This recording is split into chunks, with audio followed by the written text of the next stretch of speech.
دوستو حال ہی میں ایران نے اسرائیل پر اٹیک کر دیا اور اس خبر نے پوری دنیا کو ہلا کر رکھ دیا۔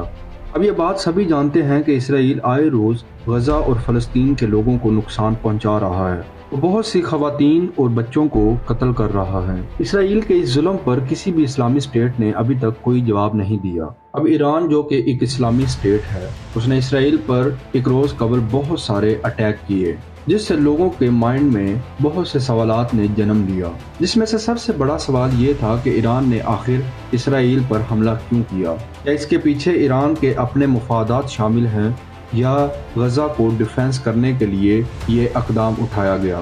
دوستو ان سبھی سوالات کے جواب آج کی ویڈیو میں آپ کو دیں گے۔ ویڈیو کو آخر تک ضرور دیکھیے گا تاکہ آپ کوئی بھی انفارمیشن سکپ نہ کر سکیں۔ دوستو صورتحال دیکھی جائے تو اب تک ایران کے ڈیفنس فورس کے مطابق ایران نے 170 سے زیادہ ایکسپلوسیو ڈرونز اور 13 کروز میزائلز لانچ کیے ہیں، جن میں سے 99% کو انٹرسیپٹ کیا گیا۔ میزائل ایران، عراق اور یمن سے بھی لانچ کیے گئے، جو کہ اسرائیل ٹارگٹ پوائنٹ تک نہیں پہنچ سکے۔ ایران کے اسرائیل پر حملہ کرنے کے دوران کچھ مختلف پوائنٹس کو ٹارگٹ کیا گیا تھا، جن میں اسرائیل کی ملٹری انسٹالیشن، سویلین ایریاز جیسے کہ پاپولیٹڈ سٹیز کو ٹارگٹ کیا گیا۔ دوستو سوال یہ ہے کہ آخر ایران نے حملہ کیوں کیا؟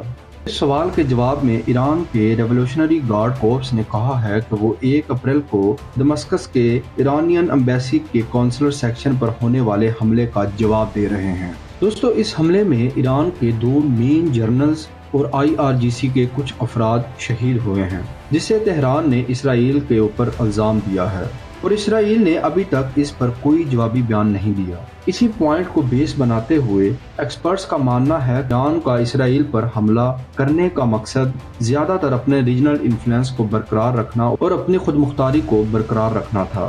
غزہ کے مسائل اور فلسطین کا قصہ اس حملے کا ایک بیک گراؤنڈ ہے، لیکن اسرائیل کو اگر نقصان پہنچایا گیا اور ان کی ملٹری سسٹم کو ویک کیا گیا تو اس کا فائدہ ڈائریکٹلی غزہ اور فلسطین کے لوگوں کو ہونے والا ہے۔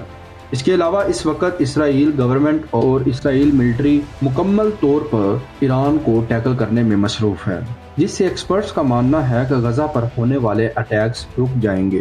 دوستو یہ معاملہ بہت ہی پیچیدہ اور مختلف فیکٹرز کے اوپر مبنی ہے۔ سیاسی، ملٹری اور سب سے اہم ریلیجیس فیکٹر انوالو ہے۔ اب بات کریں سیاسی اسباب کی تو ایران اور اسرائیل کے خطے میں بہت ہی نامور ممالک مانے جاتے ہیں۔ ان کا خطے کے اندر ہونے والی کسی بھی اہم ڈیولپمنٹ اور کسی بھی طرح کے کنیکشن میں سب سے اہم رول ہوتا ہے۔ دوستو سیاسی مخالفت کی سب سے اہم بنیاد اسی وجہ سے ہے کہ نیوکلیر پاور پلانٹ امپلیمنٹیشن، جو کہ ایران کافی عرصے سے اپنے ملک کے اندر کرنا چاہتا ہے اور اسرائیل اس کی مخالفت کرتا ہے، اور اس کے علاوہ قیدیوں کا تبادلہ۔ اسرائیل کے پاس ایران کے بہت سارے قیدی موجود ہیں اور ایران ہمیشہ سے یہ اصرار کرتا رہا ہے کہ ان کے افراد انہیں واپس کیے جائیں، جن کا وہ اپنی کورٹس کے اندر ٹرائل کریں گے۔ اس بات کو بھی بنیاد بناتے ہوئے ان ممالک کے درمیان بہت سے اختلافات موجود ہیں۔ دوستو دوسرے نمبر پر جو فیکٹر ہے وہ ہے ملٹری انسٹالیشنز۔ دوستو ایران کی فوج کا نظام بہت مضبوط ہے، وہ اپنی قوت کو برقرار رکھنے کے لیے تیار رہتے ہیں۔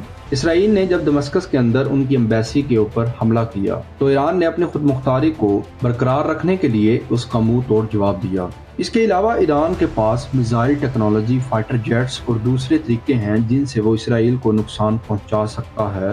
دوستو تیسرے نمبر پر جو سب سے اہم فیکٹر ہے وہ ہے ریلیجیس فیکٹر۔ آپ یہاں جان کر حیران ہوں گے کہ ایران میں شیعہ مسلم موجود ہیں جبکہ اسرائیل میں یہودی۔ اسی وجہ سے دونوں اپنے ریلیجیس انفلوئنس کو برقرار رکھنا چاہتے ہیں۔